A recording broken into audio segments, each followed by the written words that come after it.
Alhamdulillahi Rabbil Alamin. Alhamdulillahilladzi ja'alna minal muslimin wa razaqana minat thayyibat. Asyhadu an la ilaha illallah wahdahu la syarika lah wa asyhadu anna Muhammadan 'abduhu wa rasuluh. Allahumma salli wa sallim wa barik ala sayyidina Muhammad wa ala alihi wa azwajihi wa dhurriyyatihi wa auladihi wa man tabi'ahum bi ihsanin ila yaumiddin. فيا عباد الله أوصيكم وإياي بتقوى الله وطاعته لعلكم تفلحون.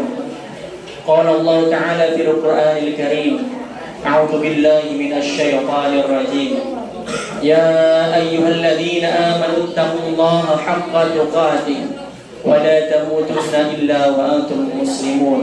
وقال في آية أخرى: إن الله وملائكته يصلون على النبي يا أيها الذين آمنوا صلوا عليه وسلموا تسليما. Ma'asyiral muslimin jamaah salat Jumat yang dimuliakan oleh Allah.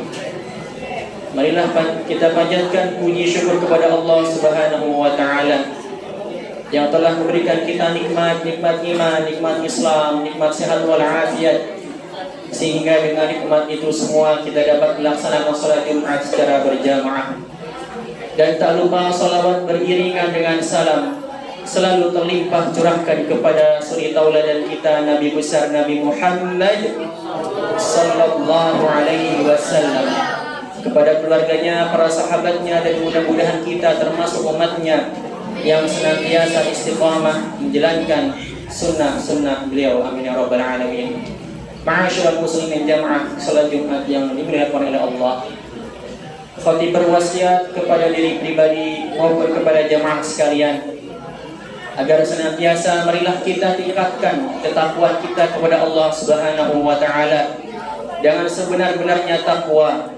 Takwa dalam arti menjalankan seluruh perintahnya dan menjauhi apa yang dilarang oleh Allah Subhanahu wa taala. Ketika Rasulullah sallallahu alaihi wasallam berhijrah ke kota Madinah, diriwayatkan dari Aisyah berkata bahwa tidak ada pemuda Ansar, pemuda Madinah yang melebihi ketakwaannya kepada Allah, yang melebihi kesolehannya, melainkan dari tiga pemuda. Pemuda yang pertama adalah Sa'ad bin Mu'adz. Pemuda yang kedua adalah Usaid bin Hudayl. Dan pemuda yang ketiga adalah Abbad bin Bishr. Saat itu Abbad bin Bishr adalah seorang pemuda yang belum memeluk agama Islam. Ketika mendengarkan Mus'ab bin Umair yang pada saat itu adalah ahli Al-Quran, yang memiliki suara yang sangat merdu ketika melantunkan ayat suci Al-Quran, Abbad bin Bishr mendengarkan lantunan ayat suci Al-Quran yang dibacakan oleh Mus'ab bin Umair. Dan ketika mendengar, Abbad bin Bishr sangat terpukau. Betapa indah lantunan syair yang dibacakan Mus'ab bin Umair. Lalu ditanyalah, wahai Mus'ab bin Umair, betapa indah syair yang kau baca. Lalu apa kata Mus'ab bin Umair? Wahai Abbad bin Bishr, sungguhnya aku bukan membacakan syair, akan tetapi ini adalah kalamullah, perkataan Allah yang diturunkan kepada malaikat Jibril dan disampaikan kepada Nabi Muhammad sallallahu alaihi wasallam, dan ini adalah sebuah mukjizat bagi kaum muslimin. Ketika Abbad bin Bishr mempelajari, bergaul dengan Mus'ab bin Umair, pada akhirnya alhamdulillah Abbad bin Bishr memeluk agama Islam. Abbad bin Bishr sangat cinta dengan Al-Quran. Ia selalu mengisi waktunya untuk membaca Al-Quran siang dan malam. Di rumahnya, di masjid, di perjalanan, sehingga Abbad bin Bishr dijuluki oleh kaum muslimin sebagai imam dan teman Al-Quran. Bahkan kaum muslimin menjulukinya Abbad bin Bishr sebagai ruhbanun fil lail wa fursanun fin nahar, yaitu rahib di malam hari dan singa di siang hari. Ahli ibadah, dia gunakan waktu malamnya untuk beribadah kepada Allah, dan dia gunakan siang harinya untuk berjihad, berperang bersama Rasulullah sallallahu alaihi wasallam.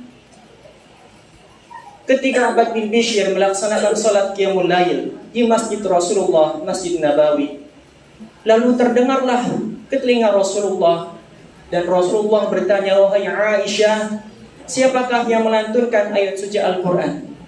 Lalu Aisyah menjawab, "Yang melantunkan ayat suci Al-Quran adalah Abbad bin Bishr. Dia sedang salat tahajud dan melantunkan ayat suci Al-Quran dengan jahar." Maka Rasulullah sallallahu alaihi wasallam mendoakannya kepada Abbad bin Bishr, semoga Allah memberikan maghfirah kepadanya.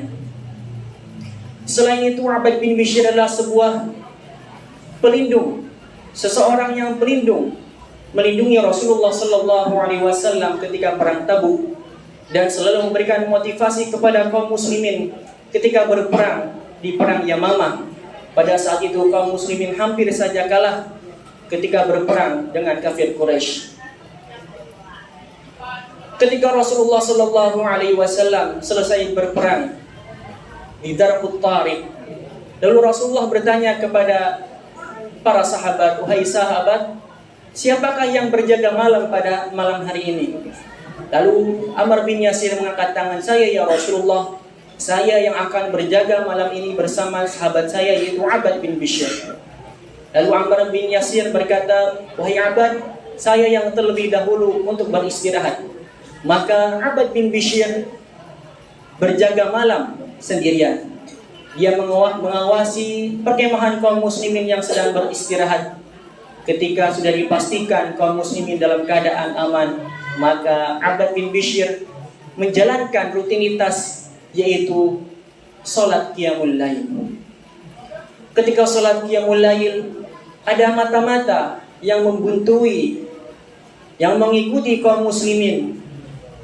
Dia melihat ada seseorang yang berdiri tegak, yaitu Abbad bin Bishr yang sedang melaksanakan salat qiyamul lail. Dia berjanji kepada dirinya bahwasanya dia akan membalas dendamnya karena istrinya telah terbunuh di dalam Darqut Tariq, peperangan di Darqut Tariq. Maka ketika melihat seseorang penjaga yang masih tegak berdiri, ia hempaskan anak panahnya kepada tubuh Abbad bin Bishr. Pada saat itu Abbad bin Bishr merasakan apa yang dirasakan, ada sesuatu yang masuk di dalam tubuhnya. Akan tetapi Abbad bin Bishr saking nikmatnya membaca surat di dalam salatnya, maka rasa sakit anak panah yang menancap kepada tubuhnya tidak terasa. Kedua kali sampai ketiga kali anak panah tertancap ke dalam tubuhnya. Lalu keluarlah darah, dan Abbad bin Bishr tidak membatalkan salatnya karena dia menikmati, dia tenggelam dalam salatnya, berdialog dengan Allah Subhanahu wa taala. Ketika selesai salat, maka Abbad bin Bishr membangunkan saudaranya Ammar bin Yasir, "Wahai saudaraku, bolehkah aku meminta tolong kepadamu untuk mengeluarkan anak panah yang tertancap di dalam tubuhku?" Maka tersontak Ammar bin Yasir, "Wahai Abbad bin Bishr, mengapa engkau tidak membangunkanku ketika anak panah sudah tertancap satu kali ke tubuhmu?"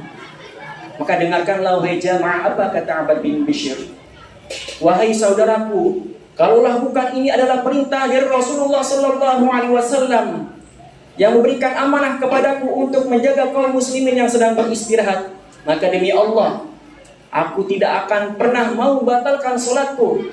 Lebih baik aku wafat dalam keadaan salat daripada aku harus membatalkan salatku, karena salatku adalah tempat aku di mana berdialog dengan Tuhanku, yaitu Allah Subhanahu wa taala." Kita bisa mengambil ibrah dan pelajaran bagaimana seorang Abbad bin Bishr, seorang pemuda yang dapat melakukan salat dengan khusyuk. Mudah-mudahan kita bisa mengikuti kebiasaan baik apa yang dilakukan oleh Abbad bin Bishr. Yang kedua adalah Abbad bin Bishr sangat dekat dengan Al-Quran. Maka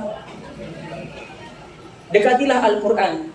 Jadikanlah Al-Quran sebagai teman kalian. Bacalah Al-Quran dimanapun kalian berada.